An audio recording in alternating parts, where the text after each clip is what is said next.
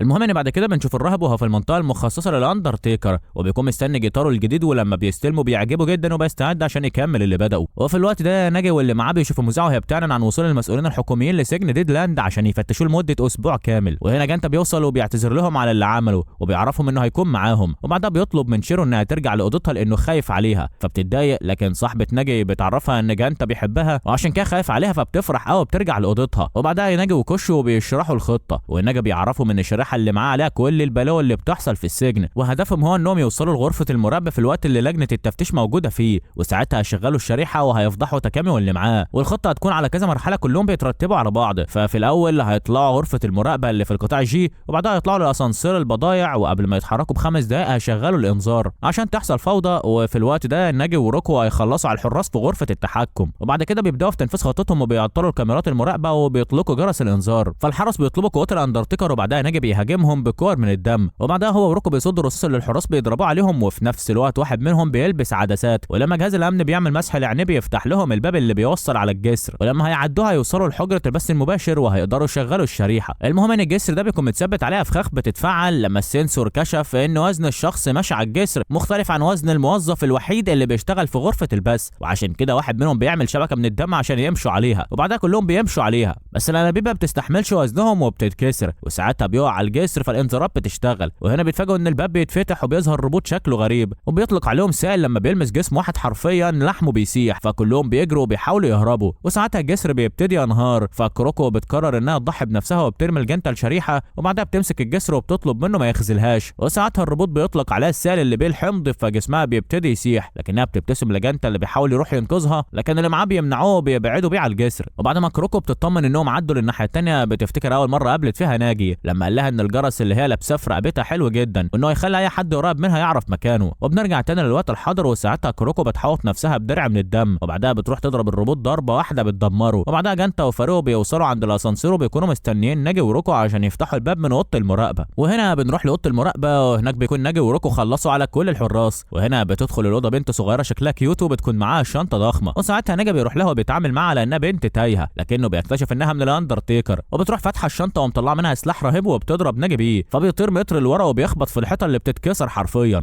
وساعتها بيطلب من روكو انه يشغل الاسانسير لكنه بيرفض. وهنا بنعرف ان روكو خاين وانه من الاندرتيكرز، وكمان فابريك الفيديو اللي وراه ليهم عن ان الراهب كان بيتجنب حبل الدم. وهنا البنت بتقول له انا قائده الفرقه الثالثه من مجموعه الاندرتيكرز. هو فيها يا جدعان بقى البنت المفعوصه دي قائده فرقه بحالها؟ وكمان لما حد بيقول لها يا بنت بتزعل لانها بتعتبر نفسها انسه كبيره، وبتقرر انها تخلص على ناجي وتعذبه بالطريقه القديمه، وهي انها تقطع جسمه ل100 حته، وبتفضل تضرب فيه بالسلاح وجسمه كله بيجيب دم، ولما بيضرب عليها كور الدم بتضربها بالسلاح فبتختفي. وفي الوقت ده جانتا واللي معاه بيحسوا بالقلق لان خطتهم هتفشل لو ناجي ما قدرش يفتح باب الاسانسير. المهم ان البنت بتكمل ضرب في ناجي وبتقول له ان امها اللي ربتها هي اللي علمتها ان اللي بيغلط لازم يتعاقب، وعشان كده هي بتعاقبه. فبيقول لها اكيد دي مش امك الحقيقيه، لانها لو كانت امك كانت هتعاملك برحمه. وهنا دراع ناجي بيتقطع وبيطلع منه كور الدم اللي كلها بتتوجه ناحيه البنت، وهو بيروح يضرب روكو ضربه بتجيب اجله، وبعدها بينزل الدراع اللي بيفتح الاسانسير وبيتكلم في الميكروفون الداخلي عشان يعرف صحابه ان روكو خانهم. وهنا شيرو بتوصل لاوضه جانتا فبتلاقي هناك ولد اول مره تشوفه بيكون شبهها، اما جانتا واللي معاه في اول ما باب الاسانسير بيفتح بيدخلوا ليه، ولما بيوصلوا قريب من اوضه البث بيلاقوا قصادهم الراهب وباقي مجموعه الاندرتيكرز وبينزلوا فيهم طحن. وساعتها جانتا بيكون مرعوب، فواحد من جماعته بيديله الشريحه وبيقول له مستقبلنا بين ايديك، فبياخدها وبيحاول يهرب، لكنه بيلاقي الراهب قصاده. قبل ما الراهب يقتله واحد من فرقته بيعرفوا ان القائد عاوزه، فبيسيب جانتا وبيركب الاسانسير هو وباقي فريق الاندرتيكرز. وهنا جانتا بيكون واقف مصدوم لان ما فاضلش غير هو وشخصين كمان من فريق المقاومه بعد ما فريق الاندرتيكرز خلص على الباقي. وهنا شيرو بتطلع من انبوبه وبتروح لجانتا وبتطمن عليه انه كويس. انت كويس يا جانتا؟ ولما بتطمن عليه بتاخد منه الشريحه وبترميها في النار، وما بتطمنش غير لما بتتاكد انها انفجرت. وطبعا الكل بيكونوا مصدومين من اللي شيرو عملته، وخصوصا لان بعد انفجار الشريحه كل اللي ضحوا بحياتهم عشان يوصلوا الحقيقه للناس ضحوا بحياتهم على الفاضي، وشيرو هي السبب. لكن شيرو ما بتبقاش مهتمه بالكلام وبتقول له اهم حاجه انت كويس، ولما بيتعصب عليها بتقول له انت ضعيف والشريحه دي كانت هتاذيك. وهنا جانتا ما بيقدرش يتحكم في اعصابه وبيديلها لوكاميه بتوقعها على الارض. وبيقول لها مش عاوز اشوف وشك تاني وبيسيبها وبيمشي. المهم يا صديقي ان بعد كده جانتا وفاروق بيتجمعوا في المقر بتاعهم وكلهم بيكونوا حاسين بالاحباط بسبب فشل خطتهم، لكن الامل بيرجع لهم تاني لما بيلاقوا كروكو داخل عليهم وكلهم بيكونوا فرحانين بنجاتها. وجانتا بيكون مخنوق وحاسس ان هو السبب في فشل الخطه بسبب اللي شيرو عملته وما بيبقاش عارف اللي اتصرفت كده ليه. وهنا كروكو بتعرفهم ان الامل لسه ما ضاعش وانهم يقدروا يجمعوا البيانات على شريحه تانيه، والمره دي مش هيفشلوا في انهم يفضحوا اللي بيحصل في ديدلاند، بس بتكون قدامهم مشكله واحده وهي انهم محتاجين لحد بيفهم في الكمبيوتر وشبكات الانترنت، فبيفضلوا يستعرضوا كل اعضاء الفريق بس ما بيلاقوش حد مناسب، وساعتها بيحسوا بالاحباط وبيتمنوا لو ناجي كان لسه عايش. فكروكو بتقول لهم انها متاكده انه عايش، وهنا بنشوف الراهب حابس ناجي عنده وبيطلب منه انه ينضم لفريق الاندرتيكرز لكنه بيرفض، وساعتها بيفضل يحقنه بماده بتحرق دمه. وبنرجع تاني للفريق اللي بيقرروا ان كروكو تكون هي قائدتهم لكنها بترفض لانها بتكون متاكده ان ناجي لسه عايش. وفي نفس الوقت ده الراهب جينكو بيكون حقن ناجي بكميه رهيبه من الحقن، وبالرغم من كده ناجي بيفضل ثابت على موقفه وما بيرضاش ينضم لفريق الاندرتيكرز، في حين ان الراهب بيعرفوا ان ده مكانه الطبيعي، وبيعرفوا ان لما مراته ماتت من سنتين اقتحم مقر الاندرتيكر وخلص على معظم رجالته. وقتها هو كان خايف واستخبى في الدولاب وحرفيا عملها على نفسه، ومن يومها هو عارف ان واحد بالجنون ده مكانه مع الاندرتيكر. وهنا ناجي بينهار لان عقله الباطن وقتها خلاه ينسى كل اللي حصل، عشان كده بيكون مصدوم لما بيعرف انه انتقم لموت مراته بالدمويه دي. وهنا بقى يا صديقي بنرجع لجانتا واللي معاه واللي بيعرفوا انه مستعد يعمل اي حاجه عشان يعوضهم عن اللي شيرو عملته، لكن كلهم بيستهزئوا بيه لانهم بيكونوا شايفينه كوكو الضعيف وبيكونوا متاكدين انه عمره ما هيقدر يهزم حد من عصابه الاندرتيكرز، وما بيبقوش عارفين السبب اللي خلى ناجي يتمسك بانه يكون عضو معاهم، وبيحاولوا انهم يدوروا على اقوى اعضاء في الفريق عشان ينفذوا خطتهم اللي في الغالب هتكون انهم يهربوا من السجن، وساعتها هيقدروا يفضحوا كل اللي بيحصل فيه. وفجاه روكو بيفتح الباب، ايه ده وانت مش مت من شويه يا ابني؟ انت اتلخبطنا ليه؟ المهم ان روكو بيطلع لسه عايش بس تقريبا كده بيكون اتجنن، وبيفضل يقول لهم هو فين اللي بوظ خطتها شوفوا. وساعتها بقى بيتفاجئوا انه وراه جيش من الاندرتيكرز وبيعرفوا انه خانهم، وكان بيعترف لهم ان الشريحه كان عليها قنبله وكان المفروض انها تخلص عليهم كلهم. وهنا جانتا بيتنح وبيتصدم لان في الوقت اللي شورا انقذت حياته هو رد لها الجميل ببوكس علم على وشها، فاللي هو لا نافع بطل خارق ولا نافع صديق ولا حتى حبيب، ده يروح يموت احسن بقى. وروكو بيشجعه على الافكار اللي جت في دماغه وبيختار انه يخلص عليه هو اول واحد وبعدها يخلص عليهم كلهم. فواحد من الاندرتيكر بيعرفوا انهم لازم يسيبوهم عايشين عشان يستخدموهم كورقه ضغط ضد ناجي عشان يوافق انه ينضم ليهم، فروكو بيوافق على كلامه لكنه بيصمم انه يموت جانتا. وهنا بقى بنشوف شيرو وهي راجعه لاوضه المدير وما بتبقاش عارفه السبب اللي خلى جانتا يضربها، وبتفتكر لما الولد التاني عرفها ان الشريحه عليها قنبله وعشان كده حذرت جانتا. ولما بتدخل لاوضه الرئيس ما بتشوفش راسه اللي مرميه في الاوضه، وبتروح تفتح علبه بسكوت وبتنزل اكل فيها، وبتفتكر ان المدير دايما بيجيب لها الحلويات اللي هي بتحبها. وخدوا بقى الصدمه دي، المدير ده بيطلع انه جدها وكان مريض بالفيروس، بس عشان هو راجل كبير في السن كانت حالته متاخره، وشيرو بتحبه جدا. وبعدها بتاكل البسكوت لوحدها بس ما بتقدرش تنسى اللي جانتا عمله فيها وعشان كده بتعيط. وهنا بنرجع تاني لروكو اللي بيقرر انه يقتل جانتا وبتكون هبت منه خالص، وعشان كده بيعترف لجانتا ان هو اللي فبرك الفيديو اللي اتعرض في المحكمه وبسببه اتحرم من حقه في الاستئناف، وحتى لو خرج من السجن فاكيد اهل الضحايا يخلصوا عليه، يعني كده ميت وكده ميت. وساعتها جانتا ما بيبقاش عارف يتصرف ازاي وبيتشنكل وبيقع من غير ما حد يلمسه. وساعتها بقى روكو بيعرفوا بتنم الاندرتيكرز قلبهم ميت اتربوا في غابه وكانوا بياكلوا الحيوانات وهي صاحيه، وبيعرفوا ان هم دول اللي هيخلصوا عليه، وهو يعني بيكونوا قدامهم زي الكتكوت المبلول وبيسلم امره لربنا. وقبل ما يهاجموه سينجي بيوصل وبيستخدم سيف الدم وبيدافع عن جانتا وبيخلص عليهم، واللي بيحصل ده بيشجع كروكو واصحابها فبيقدروا يحرروا نفسهم وبيخلصوا على شويه من الاندرتيكرز. وساعتها سينجي بيروح مطلع من دراعاته سيف دم جبار وبيخلص بيه على باقي الاندرتيكرز، وهنا الكل بيتصدموا من قوته الجباره، اما جانتا فما بيبقاش مجمع هو ازاي اصلا قدر يهزم المقاتل العظيم ده في النزال. وساعتها كروكو بتطلب من سينجي انه ينضم ليهم علشان يهربوا من هنا، لكنه بيرفض لانه بيكون شايف ان هنا احسن مكان ممكن يعيش فيه ويستخدم قوته براحته من غير ما حد يخاف منه، وعشان كده بيمشي ويسيبهم. وفي الوقت ده الولد اللي حذرها من القنبله تاني بيظهر لها وبيعرفها ان اسمه توتو، وبيطلع انه عارف انها ريتشد. طيب ازاي هو مين توتو ده اصلا؟ استنوا نعرف كمان شويه. المهم ان بعد كده جانتا بتكون حالته صعبه جدا لانه ضعيف وما بيقدرش يدافع عن نفسه ولا عن صحابه، وعشان كده بيروح لسينجي في قاعه التدريب وبيترجاه وبيعيط انه يعلمه ازاي يكون مقاتل قوي زيه. فسينجي بيقول له ما تنشف ياض واقفل حنفيه العياط اللي انت فاتحها دي، هو في راجل بيعيط ولا ايه؟ وبعدين انت اصلا ضعيف وعمرك ما هتتعلم. فبيقول له طب اديني فرصه وجربني المره دي وانا هبقى من ايدك دي لايدك دي. فبيقول له قشطه بس لو طلعت غبي وما اتعلمتش على طول ما اشوفش وشك تاني. وبيروح مطلع سيف الدم من دراعه، وهنا جانتا بيجرح صباعه وبيبتدي يستخدم خيوط الدم عشان يدافع بيها عن نفسه، بس ولا الهوا وبرضه سينجي بيقدر يغلبه. وفي الوقت ده بنشوف ان شيرو ما بتبطلش اكل وبتبقى هتموت من الغيظ من جانتا، وتوتو بيهديها وبيعرفها ان البشر مالهمش امان وخاينين وكمان ضعفاء ودايما بيكذبوا. وساعتها شيرو بتعيط لان مفيش اي حاجه ليها طعم من غير جانتا، وبعدها بتقول لتوتو انا هروح ادور عليه عشان اديله بالبوكس زي ما عمل معايا. وبعدها بتخرج جري من الاوضه وكل ده ما بتبقاش لسه عارفه ان جدها ودع. المهم ان وقتها كروكو واللي معاها بيعملوا اجتماع من غير جانتا لانهم خلاص بقى متاكدين انه ضعيف ومش هينفعهم. وساعتها كروكو كيروكو بتعرف اللي معاها ان ما بقاش فيه قصادهم غير حل واحد، انهم يعتمدوا على نفسهم، وعشان كده هتروح تشغل الاندرتيكرز لحد ما هم يهربوا. وبعد ما هم بيخرجوا هي بتستعد عشان تلبس خوذه الحرس، وساعتها الخاين اللي بيكون متكتف ووشه متخرشم بيعرفها انهم هيموتوا وان نسبه نجاتهم ما تتعداش ال 32%، فبتقول له مالكش فيه، وبتلبس الخوذه وبتخرج من مكانه. وساعتها بتفتكر لما كانت مع ناجي في الحانه وقتها عرفها انه عنده امل في انه يهرب من السجن عشان يعيش مع بنته، وبيديلها القلاده وبيقول لها ايه رايك فيها. بتبص في القلاده وساعتها بيبان عليها الصدمه، لكنها بتقول له بنتك جميله قوي وشبهك على فكره. لكن الصدمه بتكون في ان القلاده مفيش فيها الصوره اصلا. وهنا بنعرف ان ناجي بسبب الصدمه اللي حصلت له بعد موت مراته بقى رافض للواقع اللي هو عايش فيه، وعشان كده فاكر ان بنته لسه عايشه وان لما يهرب هيلاقيها وهيعيش معاها. وبنرجع تاني للحاضر، وساعتها كيروكو بتقرر انها تنفذ خطتها حتى لو كانت تمن حياتها. وفي نفس الوقت جانتا بيكون خلص كل طاقته تقريبا من غير ما يلمس سينجي اللي بيطلب منه يديله كل الحلوى اللي معاه، ولما بيديها له بيكسرهم كلهم الا واحده بس بيعلقها وبيقول له لو ما قدرتش تصيبها انسى انك تتعلم. وهنا توتو بيوصل لقاعده التمرين، ولما سينجي بيشوفه بيستخبى. هلا ازاي ده توتو مش سوبر هيرو؟ وهنا صديق توتو بيسال جانتا عن شيرو وبيعرفوا انها بتدور عليه عشان كده جه يساله عنها. وساعتها جانتا بيقول له مين الشبح، فبيقول له عرفتها لوحدك دي انا فعلا شبح. وهنا سينجي بيظهر نفسه وساعتها توتو بيروح له وبيقف وراه بيكتفه وبيلحس دمه. وقتها سينجي بيعرف جانتا ان توتو محارب متعطش للدماء وانه اقوى واحد في مقاتلي ديدمان. ولما توتو بيقرب من جانتا سينجي بيبعدوا عنه بسيف الدم وبيعرفوا انهم دلوقتي بيتمرنوا ومش فاضيين ليه، فبيسيبهم عشان يروح يدور على شيرو. في الوقت ده بتكون كيروكو وصلت قصاد مقر الاندرتيكرز وبتراقب الجو لحد ما زمايلها يهربوا. واذ فجاه شيرو بتنزل من فتحه السقف وبتكون في حاله مش طبيعيه وبتعلي صوتها، فالراهب بيسمعها وبيطلع يشوف في ايه. وساعتها كيروكو بتكلمه من تحت الخوذه على انها واحد من الحرس، وبتعرفوا انهم قبضوا عليها، فبيقول لها ايوه دي اللي كسرت جيتاري. وبعدها بيروح ضاربها برجله وموقع الخوذه وبيقول لها عيب عليك ده انا حافظ صوتك. وبنروح لتكامل اللي بيتصل بالراهب وبيطمن منه انهم بيدوا لناجي الحقن اللي الدكتوره لمتها له عشان يجربها على ناجي. وهنا بنعرف ان الحقن دي بتحول اي حد مصاب بفيروس دم الخطايا لوحش مجنون زي الاندرتيكر. المهم اننا وقتها بنشوف ناجي اللي حرفيا بيكون اتحول لوحش اندرتيكر مجنون. بنرجع لجانتا اللي بيوقف التدريب وبيعرف جانتا ان مفيش فايده فيه وعمره ما هيكون مقاتل، لكن جانتا ما بيستسلمش وبيوجه نقطه دم صغيره ناحيه الحلوى، فبيقطع الخيط وبيكسر الازاز اللي ورا سينجي. وهنا بيعرف ان قوته في انه يوجه قطرات دم صغيره لانها بتتحول لرصاص بيدمر اي حاجه قصادها. وهنا الشاشه بتشتغل على فيديو للراهب وبيعرف فيه الباقيين انه قبض على شيرو وكيروكو، ولو سلموا نفسهم هيسيبوهم، وبيوري لهم البنتين اللي بيكونوا متكتفين وشكلهم صعب جدا. وساعتها جانتا بيجري من غير تفكير عشان ينقذ شيرو مع انه ما بيبقاش عارف مكان الاندرتيكر. وهنا تسوكي بتشوفه وبتمشي وراه وبتنقذه لما الحراس بيمسكوه بتخلص عليهم. وبعدها بتقول له على فكره مكان الاندرتيكرز من الناحيه الثانيه، فبيطلب منها تهرب معاهم لكنها بترفض لان اخوها مصاب وما تقدرش تسيبه لوحده. ده غير انه اصلا ما ارتكبش اي جريمه وجه السجن ده عشان يدور عليها، بعكس هو اللي قتل 29 واحد من صحابه. فبيقول لها بصي مفيش وقت عشان احكي لك اللي حصل، بس قريب هتعرفي الحقيقه. وساعتها بتسيبه وبتمشي. المهم ان اصحاب كيروكو بيكونوا شافوا الفيديو فبيقرروا انهم يكملوا في طريقهم وبيواجهوا الحراس وبيحاولوا يهربوا. اما جانتا فبيوصل لمقر الاندرتيكر وهناك بيلاقي البنتين متكتفين، وساعتها هرمونات شيرو بتنقع عليها وبتقول له انا اصلا مش محتاجه مساعدتك. وهنا جانتا بيضرب طلقات دم على الحرس وبيقدر انه يخلص على كام واحد منهم، لكن بسبب المجهود اللي بذله في التمرين طاقته بتكون قربت تخلص وما بيقدرش يقف على رجله، فبيقع على الارض. وساعتها شيرو بتجري عليه، فالبنت الصغيره بتضربها وبترميها مترين لورا فبيغمى عليها. فجانتا بيحاول يوصل لها لكن بيقع وما بيقدرش. وهنا الراهب بيعزف الجيتار فباب بيتفتح وناجي اللي بيكون اتجنن حرفيا بيظهر. وساعتها كيروكو بتحاول تقرب منه فبيقول لها خليكي مكانك وانا خلاص عرفت مكاني. وساعتها كيروكو بتقول له ارجع لعقلك، انت مش عايز تهرب من هنا عشان تعيش مع بنتك. فبيرمي لها القلاده الفاضيه وبيقول لها انا عرفت خلاص ان القلاده فاضيه وان قتلت ناس كتير بسبب نار الانتقام اللي كانت جوايا، وعرفت ان بنتي ماتت في بطن امها. وبعدها تماكي فتح بطن امها وخدها وحفظ جثتها في محلول في المعمل وعمل عليها تجارب، وبيروح ضارب في الجو كام كره دم فبيفجر المكان. واللي بيحصل ده بيجيب الراهب المجنون وبيقول له اديهم ما تسكت لهمش. وساعتها ناجي عينيه بتكون اتحولت للون الاحمر وبيضحك بجنون. وفي الوقت ده تماكي بيتكلم مع وزير الدفاع وبيعرفوا انه دلوقتي حاسس بالراحه لان التفتيش الحكومي خلص. وفي نفس الوقت ناجي بيخلص على عدد كبير من الحراس، وجانتا بيجري على كيروكو عشان يطلعها من تحت عمود الخشب اللي واقع عليها. وساعتها كيروكو بتكون حزينه جدا لان ناجي الراجل الامير الطيب اتحول لوحش بسبب انها ما قدرتش تحميه. ولما البنت الصغيره بتشوفه هو بيخلص على الحرس بتتضايق لانه المفروض يخلص على زمايله مش على رجالتهم، لكن الراهب بيكون مبسوط ومتكيف قوي من اللي بيحصل. وفي اللحظه اللي ناجي بيقرب من شيرو عشان يخلص عليها فجانتا بيقف بينهم وبيعرفوا انه مستحيل يتخلى عن صديقته. وهنا ناجي بينزل في ضرب لحد ما وشه بيورم، لكن جانتا بيفضل ثابت على موقفه وبيفكر ناجي بحاله لما كان طيب ولما قال له زمان انه لازم ما يستسلمش ويعيش على امل انه يشوف النور تاني. فناجي بيقول له بنتي كانت الامل اللي انا عايش عشانه وخلاص راحت مني، فما بقتش عايز حاجه من الدنيا غير ان اشوفكم كلكم ميتين زيها. ولما ناجي بيحاول يضرب شيرو جانتا بياخد الضرب بدلها، وساعتها شيرو بتصرخ وبتقول له كفايه ما تدافعش عني انت كده هتموت. لكن جانتا ما بيسمعش كلامها، هو بيقول لناجي انا كمان اقرب صحاب لقلب ماتوا والناس اتهموني بقتلهم، بس ما فقدتش الامل وكونت صداقات تانية ومستعد ان اضحي بحياتي عشان عشانهم. وفي اللحظه دي ناجي بيسمع صوت الجرس اللي في رقبه كيروكو، فبيفتكر صحابه اللي كانوا طول الوقت في ظهره وبيدافعوا عنه، وبيبتدي يرجع لعقله شويه بشويه. وفي الوقت ده جانتا بيقع على الارض بسبب انه ما اكلش حلوى التريان من السم بقاله 3 ايام. اما ناجي فبيفوق لما كيروكو بتديله بالقلم، وساعتها بيعرف انها بتحبه، وبعدها الراهب بيغرز السيف في جسمها فبتقع على الارض. وهنا جانتا بيتعصب وبيضرب طلقتين دم على الراهب فبيترمي متر لورا، لكنه بعدها بيعزف على الجيتار عادي جدا. وفي نفس الوقت كيروكو بتقدر تداوي جرحها بضماده من الدم، والراهب بيقول لهم انا كنت قاصد اني ما اصيبش قلبها ولا اي عضو حيوي في جسمها، لان عارف انها تقدر تداوي نفسها. وبيعرف ناجي انها بتحبه، وبيقول له لو قتلتها ترجع تاني في فريق الاندرتيكرز وهرضى عنك، ولو رفضت انا اللي هخلص عليك بنفسي. ولما ناجي بيرفض يقتل كيروكو، الراهب بيضربه طلقه حرفيا بتعمل حفره في جسمه. وهنا كل اللي موجودين بيتصدموا، وناجي بيقع على الارض، وبعدها الراهب بيتجنن اكتر وبيقتل كل الحرس وبيسيب البنت الصغيره. فبتقول له ايه ده يا عم انت، انا مش لعبه وكمان مستقله، وبتسيبهم وبتخرج من المكان. وهنا بقى الراهب بيعرفهم ان الموت هو الخلاص، وبنرجع بالزمن عشان نعرف انه كان راهب في معبد شاولين، والرهبان اللي معاه كانوا مستضعفينه وبيضربوه، فراح اشتكى لهم للراهب الكبير، وساعتها قال له اصبر على اذاهم وما تتخانقش معاهم. وبعدها حصل الانفجار الكبير قريب من المعبد، فطاقه الغضب اللي جواه خلته يتحول لوحش الاندرتيكر، وقتل الرهبان الثلاثه عشان يخلصهم من اسامهم. ومن هنا اقتنع بفكره ان الخلاص بيكون في الموت.